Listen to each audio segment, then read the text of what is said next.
Hi friends, welcome back. In today's session we are going to perform CRUD operations in Blazor web application. I am going to use Visual Studio 2022. I am going to create a new project here. Here you can select the Blazor web application. Click on next.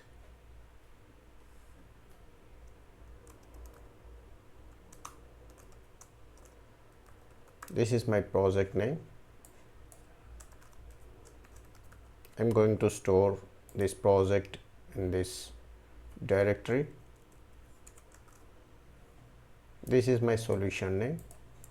Click on next. Here we can select the latest .NET framework.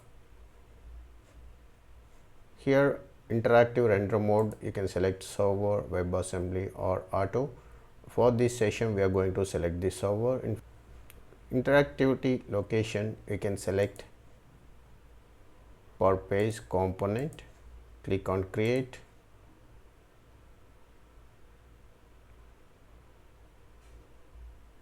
Our project has been created. Go to the solution explorer. Here I am going to create one model. Let me create folder first. We are going to store all data entities inside this. Let me create one class file product. Here I am going to define the properties. I will make this as GUID. This is going to be ID, then say product name, then I will make it as double price.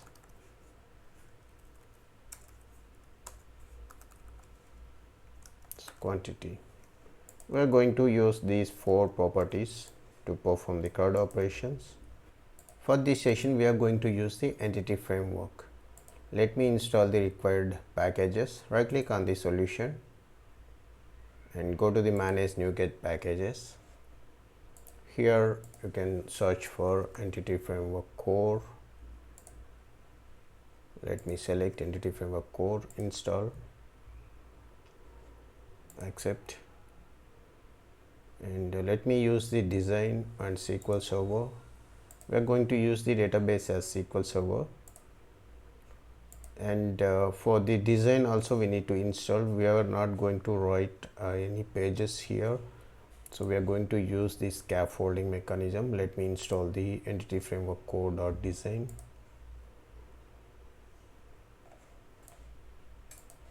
Now we can see the initial project, how it looks. Let me run the application. This is the default project, comes in the Blazor. We can click on counter. This is on link. You can click on this button, so it will increment. Also they are giving one weather forecast for sample.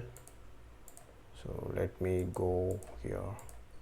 So this is the default layout of Blazor application. Here we are going to add one nav link to display our product. Let me go to the project, go to the components, layout. In the nav menu item we can go here. We don't want this counter and weather. Let me remove this. Here I am going to add our nav link. I will change this to product. Here I can change this to product.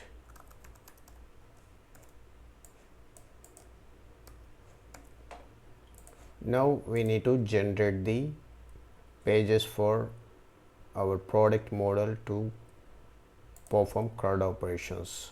We are going to use the scaffolding mechanism. Go to the components, right click, add. Here you can select the new scaffolded item. Here we can select razor component. So here we can select razor component using entity framework. It's a CRUD. It will generate razor components dynamically. Let me click on add. Here this is our template. If you want to perform all CRUD operations, you can use the template as CRUD. If you want individual also, we can select create, edit, delete, details and list. For this session I am going to select CRUD. We need all the operations. Also here we have to select our model. This is our model product, which is inside the project.models, so it's available inside models folder. Also we need DB context class to communicate with the DB server. So currently we have not created any database context. Let me click on this new data context. So here I can change it as my app DB context. This is my context name. Let me add it. Here we have to provide the database provider. We are going to use this SQL Server. Let me click on add. So by using this code generation.design, it's going to generate scaffolding items, so we can customize based on our requirement. This is one of the process we can do it. In future we are going to perform CRUD operations without using this scaffolding mechanism. So now all Razor component has been generated. You can go to the solution explorer, expand the pages. Here we can see product pages. Inside this we have all Razor components for create, delete, details, edit and index. So now we can go to our data folder. We can check our DB context. Here this is our DB context. Now go to the app settings.json. Here it is using the local DB. Instead of local DB, I want to provide my SQL Server connection so that we can directly create our database in our SQL Server. This is my SQL Server. Let me copy this server name. I'll replace the server name here. The DB name as this.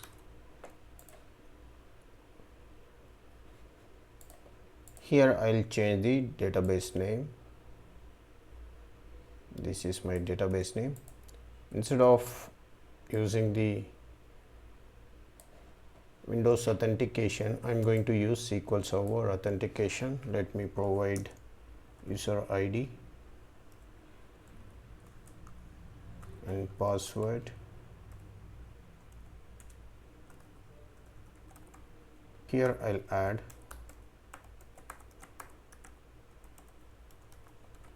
is true, so I'm enabling trust server certificate. We are going to use HTTPS so that it will not throw any errors. Now by using this app DB context, we have to register the DB context. Since we use scaffolding mechanism, it is already registered here.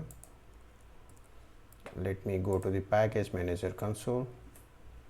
Let me install one more package on this project. Go to the manage NuGet packages. Here I need to install entity framework core.tools because we are going to use the code first approach. So it's already installed. Add migration. This is my initial migration.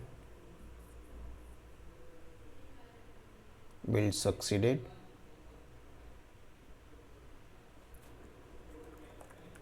I'm updating the database.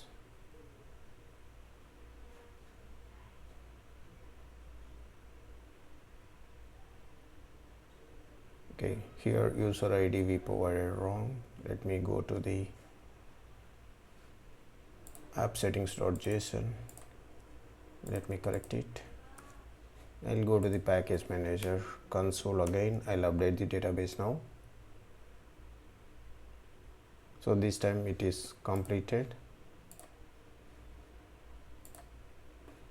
So this is our database name. Let me go to the SQL Server. Let me refresh it. I can see here database has been created and the product table with all required columns has been created. Now we can go to the Solution Explorer, Components, Pages. This is our product pages. Let me run the application.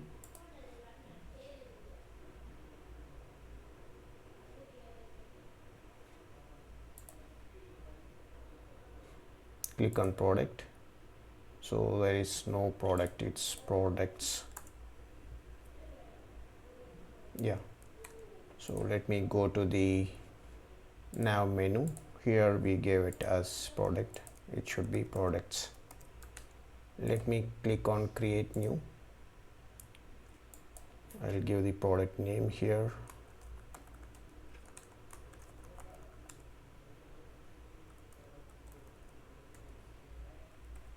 Click on create. The product has been created. Let me add one more product.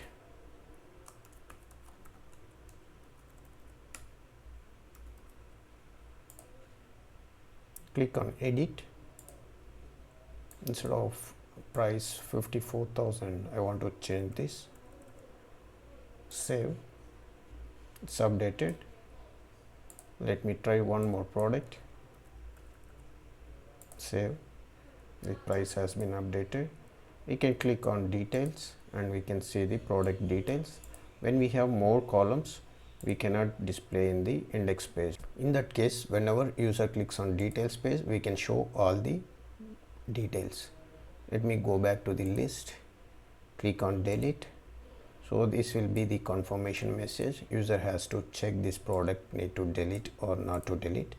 So based on the confirmation, we can click on the delete or we can go to back to list. Again, I'll go to the delete, click on delete button. So product has been deleted. We can customize these labels and the buttons. Let me go to the design. I'll close all these tabs. Index page. Instead of showing as anchor tag, so here we can add bootstrap classes. I'll show it as button. Also here we can change this. Here also we can change.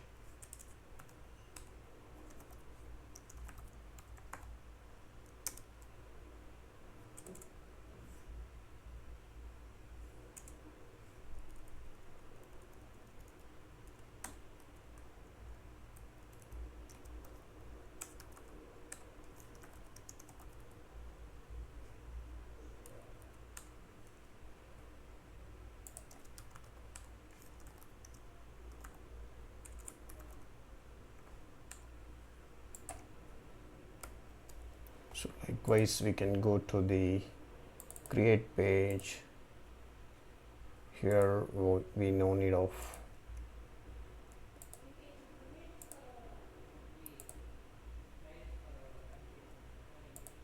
here back to list. Also I can change style.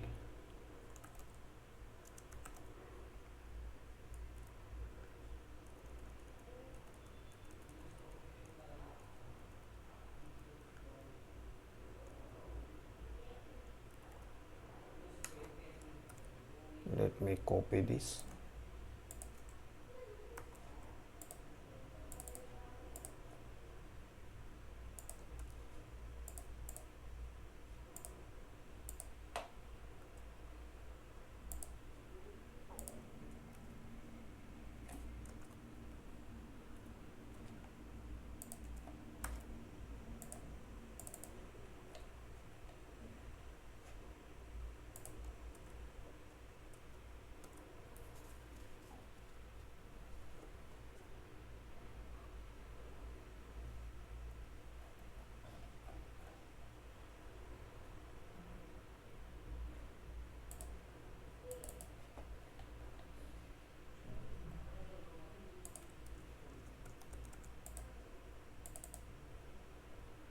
So let me reload the page again.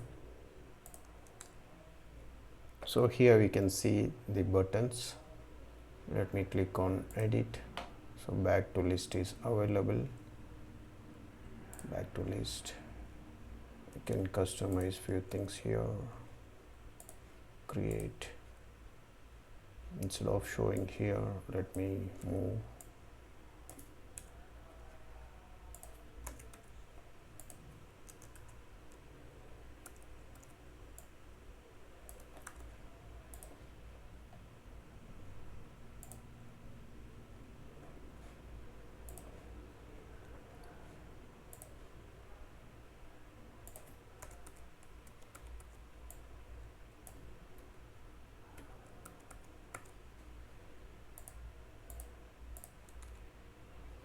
Click on edit.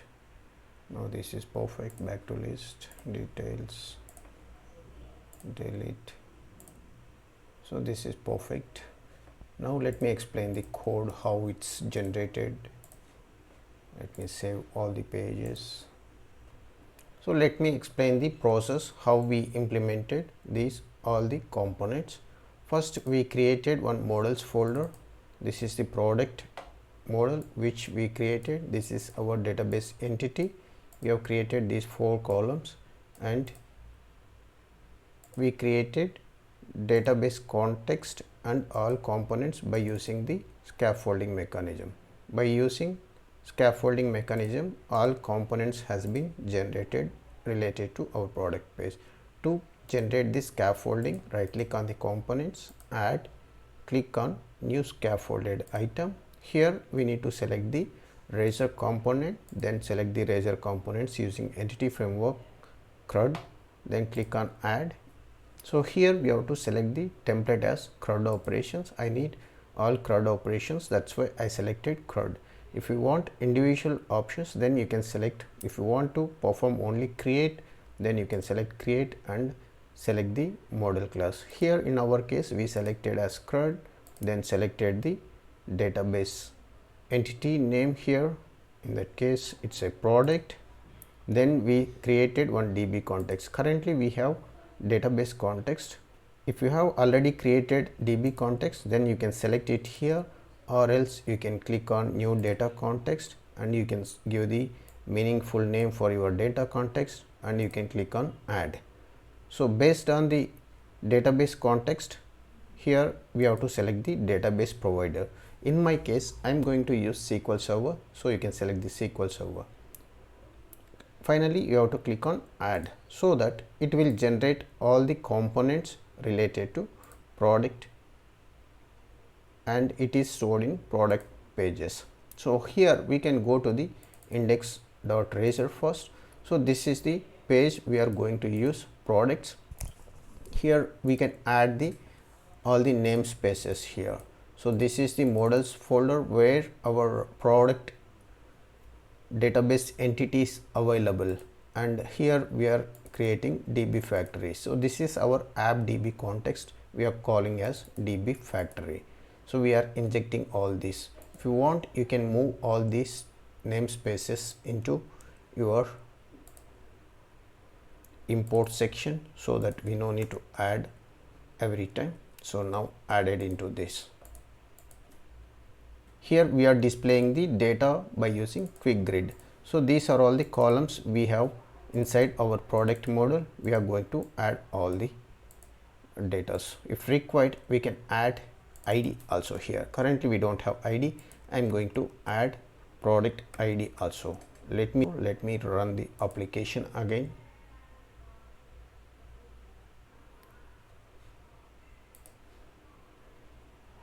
Click on product. Now we can see our product ID also. Let me go to the database and we can see these details. So this is our product table. Let me go to the new query. We can write select query here. Execute. So this is the product which we are showing in our application. Let me create one more product.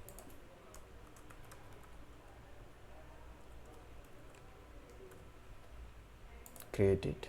So product has been added. Go to our database, click on execute. Newly created product has been added here. So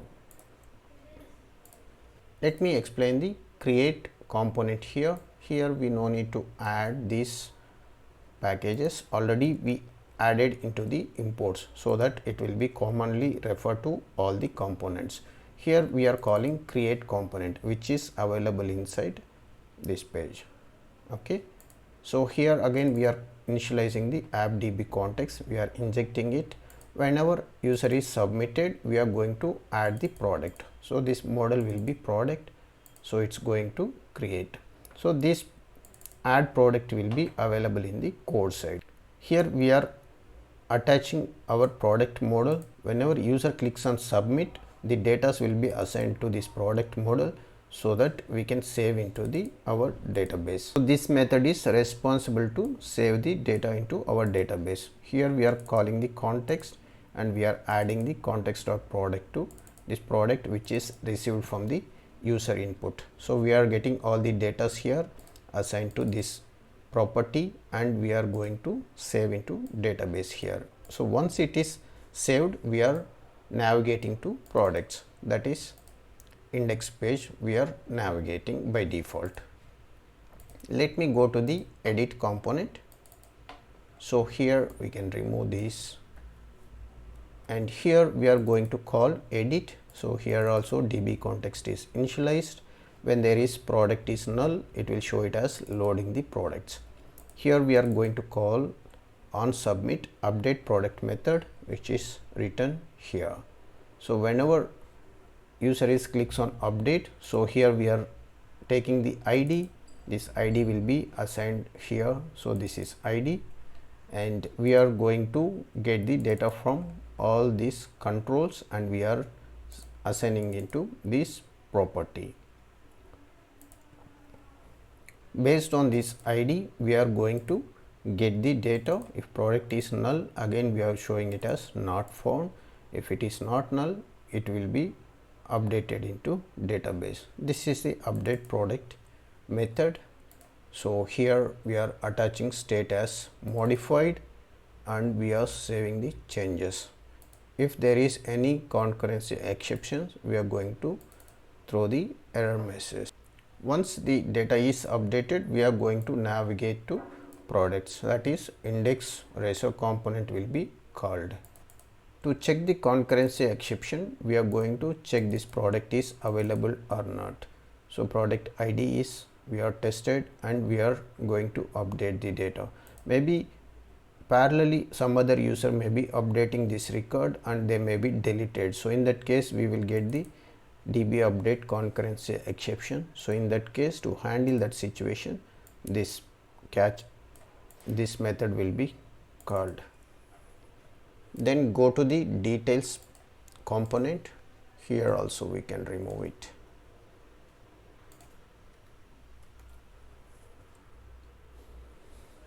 Here we are assigning all the properties, and based on the id, we are going to load the data. Finally, we have the delete component. Let me remove these namespaces. Here also we are initializing the db context. At the time of initial loading, the product may not be available. So in that case, we are going to show this message to the user. It's loading. Once it's loaded, so it will be binded for the each property.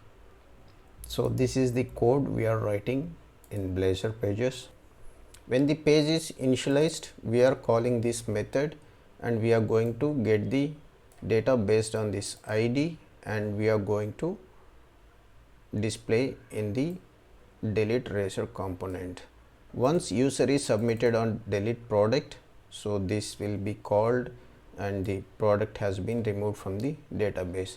Each page we will be having the initialize method. Whenever page is loaded at first time, so this method will be called, and the data will be binded to the assigned properties. So the data will be assigned to the each property. Likewise, edit also we will be having initialize method. Run the application, and we'll see how this data is calling. Let me keep debug point here. Also here we will update one product, and we'll see how it's working. So if there is any exception, only this product exists method will be called. Let me run the application in debug mode. Click on product. So here we are assigning the ID for each row. We can see here ID is showing. Let me click on edit. So when it is edit component is called, by default on initialize method will be called. Let me continue. Here db context is initialized, so it's going to check based on the ID whether the product is null or not. Let me continue. We can see product is not null. Here we have the data with this ID. Let me continue. So now it will be called here and it is setting the data for product. It's getting the data and finally it is displayed. Let me update here. Click on save. Whenever user clicks on save, again it comes to the code block. It will set the each component value to this product. Let me go and see. Here quantity is updated to 11. So again it will update the product. So you can see here, since we don't have any concurrency, it's not hitting to product exists method. Like this we can perform CRUD operations in Blazor web application. That's it for today. If you like this video, please like and subscribe to my channel. Thanks for watching.